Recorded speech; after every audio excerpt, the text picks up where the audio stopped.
What's up everybody, it's Bucky and welcome to your how to build a computer tutorial.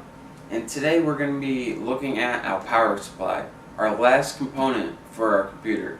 You can't build a computer without a power supply, so that's what we're going to be going over today.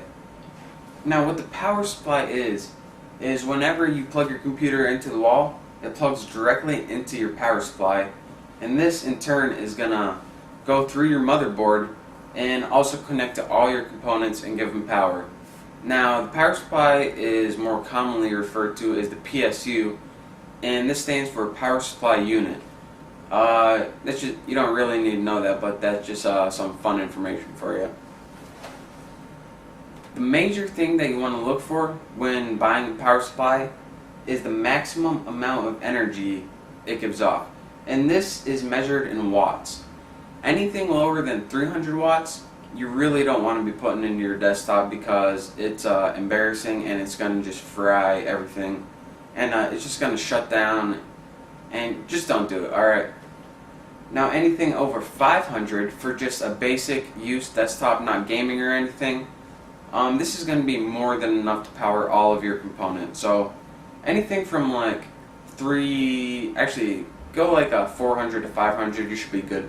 We went at 400 watts today. So another thing you want to look for when choosing your power supply is the brand name.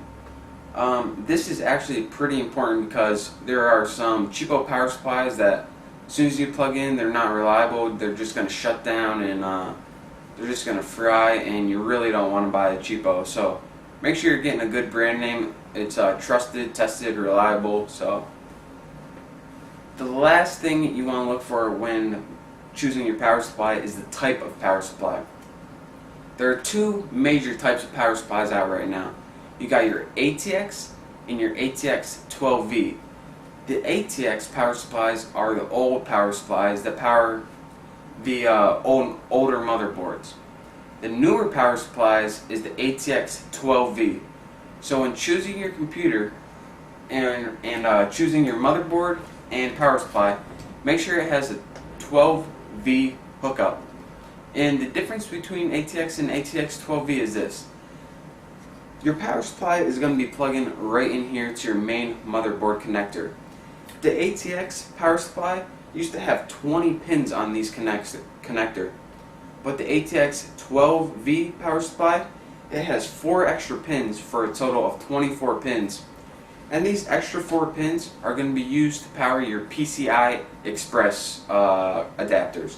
And those are going to be hooking up right here. So make sure when choosing the power supply, just to be safe, always go with the ATX 12V. And there are some other differences between the ATX and the ATX 12V, but this is the biggest one. Now for our build today, we went with the Silverstone, which is the brand name. It's a really good brand name. We went with the ATX 12V, which means we have those 4 extra pins to power our PCI Express cards. And we also chose a 400 watt power supply.